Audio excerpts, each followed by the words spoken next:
Hello friends, welcome back to my YouTube channel Renu Mittal coaching classes. कैसे हैं आप सब? I am your friend Renu. So in today's class we will going to discuss 20 most important MCQs of banking and financial institutions. Right, ये MCQs आपको previous year question papers में आए हुए हैं। सो बहुत इंपॉर्टेंट एमसीक्यूज हैं, ध्यान से देखिएगा। So let's start. Here is our first question. Identify the correct combination of statements with regard to banking in India. Right? First statement क्या है? For many years, the presidency banks had acted as quasi-central banks. The Bank of Hindustan was liquidated during 1829 to 32. General Bank of India was an unsuccessful bank and was dissolved in 1791. And Bank of Calcutta, Calcutta है, ये कोलकाता नहीं है, Calcutta was renamed as bank of Bengal in 1921। तो हमने बताना है कि कौन सी स्टेटमेंट्स इनमें से करेक्ट हैं। सो अगर हम बात करें तो पहले presidency banks quasi central banks की तरह काम करते थे, बिल्कुल सही। बैंक ऑफ हिंदुस्तान जो है वो लिक्विडेट हुआ था 1829 टू 32 के बीच में, बिल्कुल correct. General Bank of India was an unsuccessful bank and was dissolved in 1791. बिल्कुल सही, बिल्कुल करेक्ट स्टेटमेंट है ये। Bank of Calcutta was renamed as Bank of Bengal in 1921, which is not correct. So हमारा correct option क्या हो जाएगा? Option A, that is first, second and third statements are correct, but fourth is not correct. Clear? Next question.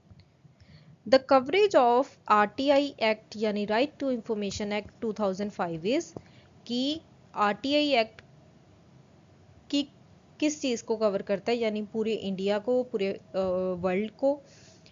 Whole of India except north eastern states, whole of India except the state of Jammu and Kashmir, and D none of the above.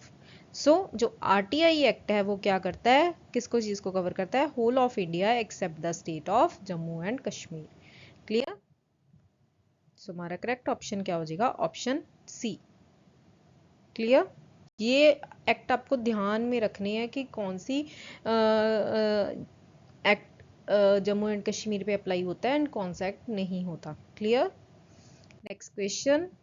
One of the items is not related with E banking, demand draft, SPNS, ECS and ATM। इनमें से कौन सी जो item है वो ई banking से related नहीं है? सो कौन सी आइटम हो जाएगी वो जो ई बैंकिंग से रिलेटेड नहीं है? That is demand draft. जो SPNS है वो क्या होता है? हमारा shared payment network system. SPNS क्या होता है? हमारा shared payment network system. ECS होता है हमारा electronic clearing system, electronic clearing system. And ATM होता है हमारे पास automated teller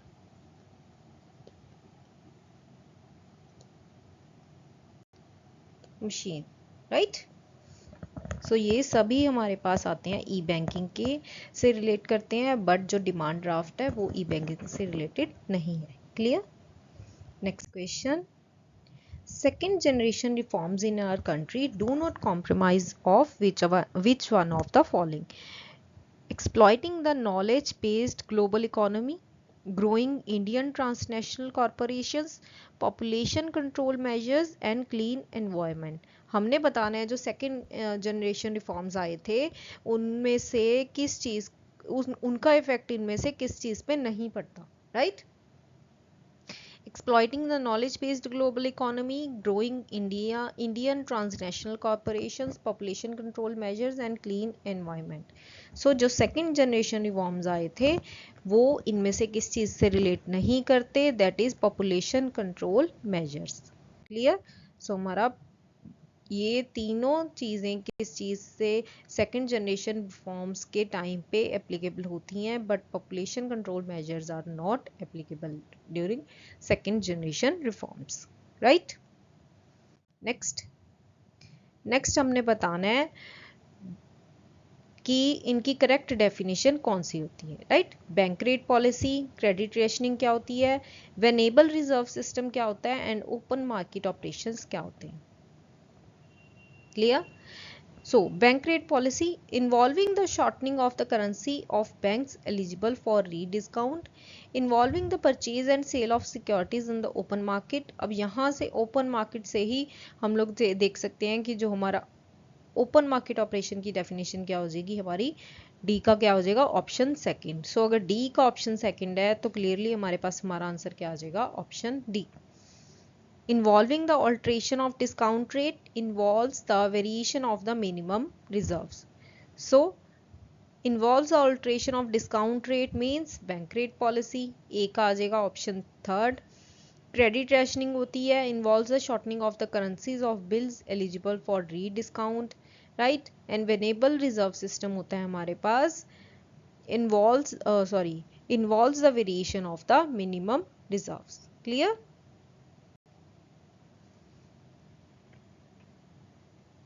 Next question. With reference to mutual funds, which of the following statement is correct? Open-ended funds are always open to investment. Open-ended funds are always open to redemption. Open-ended funds are always open to investment and redemption. It is an investment in equity shares. So हमें बताना है कि mutual fund से related कौन सी statement क्या है, correct है। अगर आप लोगों ने ध्यान से जो म्यूचुअल फंड की वो इंट्रोडक्शन जो देते हैं वो ध्यान से सुना होगा, तो उसमें क्या बोलते हैं, ओपन एंडेड फंड्स और are always open to investment and redemption. क्योंकि म्यूचुअल फंड्स में हम लोग कभी भी अपनी इन्वेस्टमेंट कर सकते हैं एंड उसको रिडीम भी किसी भी टाइम पे कर सकते हैं, वो हमारे जो होल्डर है उसी के हाथों में होता है, राइट। सो हमारा करेक्ट ऑप्शन क्या हो जाएगा, option C. Clear? Next question.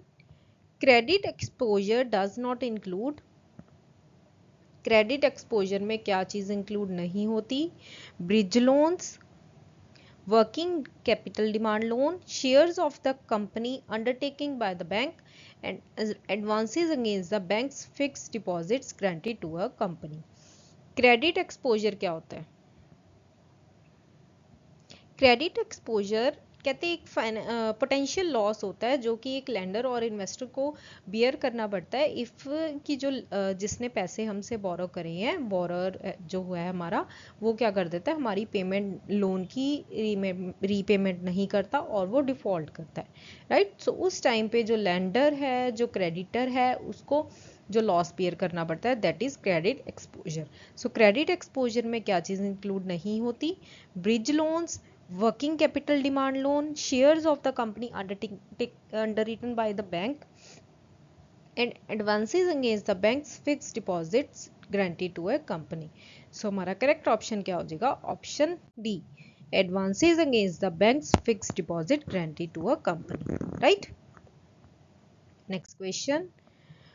For the purpose of extending rural banking and agro finance, the NABARD कहते अगर हमने rural banking and agro finance को एक्सटेंड करना है तो नाबार्ड उस टाइम पे क्या करेगा, directly lands and monitors the rural borrowers, refinances the banks extending rural finance, refinances the rural borrowers obtaining credit from banks, directly finances the rural borrowers and gets refinanced from government, right?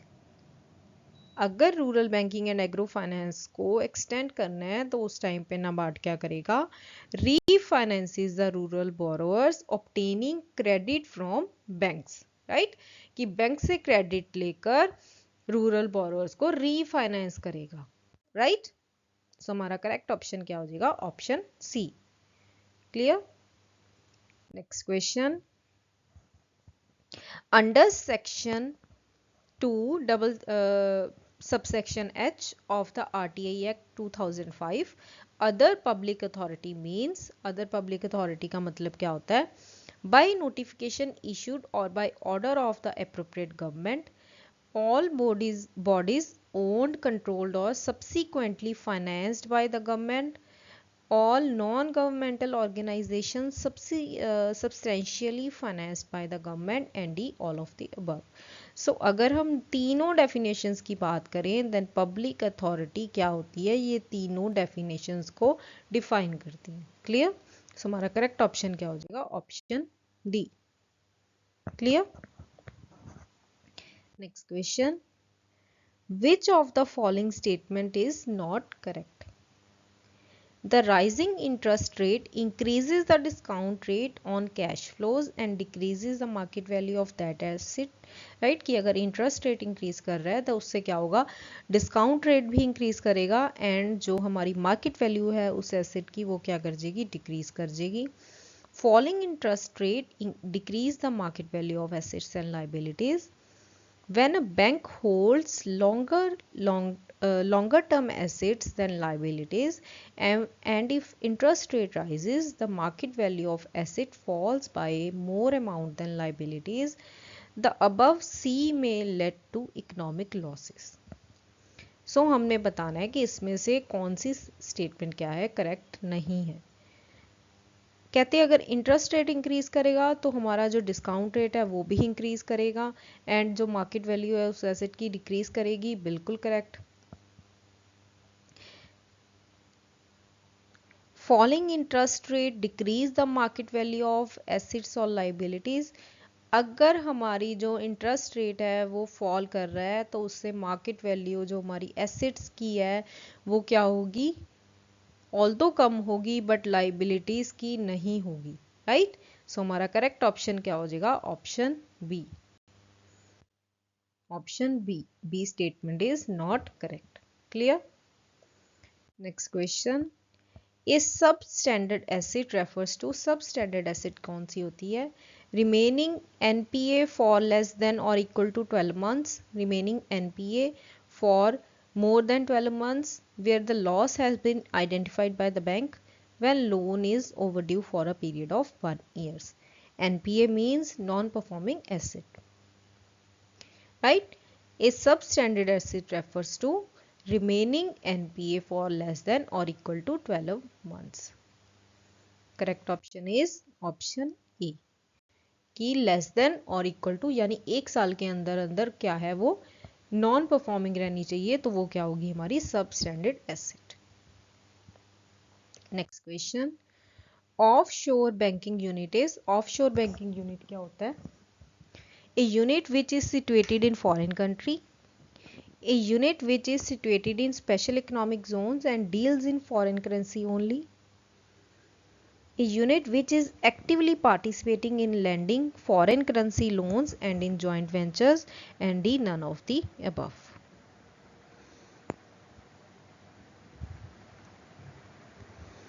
So हमारा offshore banking unit क्या होता है? A unit which is situated in special economic zones and deals in foreign currency only. Sir, correct option is option B. Clear? Next question.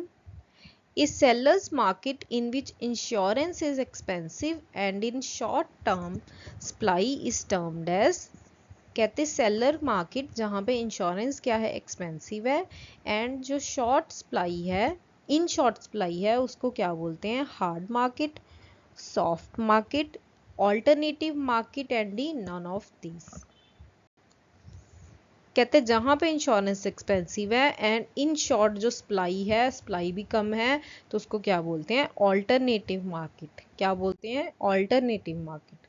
Clear? Next question.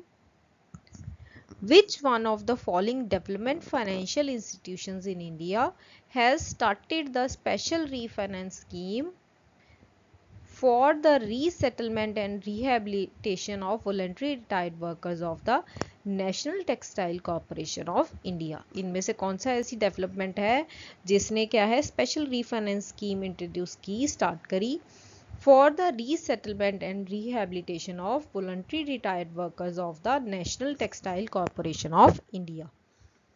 IDBI, SIDBI, ICICI and D none of these. अगर हम development financial institutions की बात करें जिसने special refinance scheme start की थी, वो क्या है, कौन सी है इंस्टीट्यूशन है हमारी, IDBI। Clear. Next question, assertion क्या कह रहा है, the central bank of the country is responsible to maintain stability of the monetary standard which involves currency circulation. कहते हैं जो हमारा सेंट्रल बैंक है कंट्री का, वो रिस्पॉन्सिबल है to maintain stability of the monetary standard which involves currency circulation, right. Because reason क्या कह रहा है, the central bank is the only authorised entity to do so, कि सेंट्रल बैंक के पास ही ऐसी ओनली ऑथराइज्ड अथॉरिटी है ऐसा काम करने के लिए।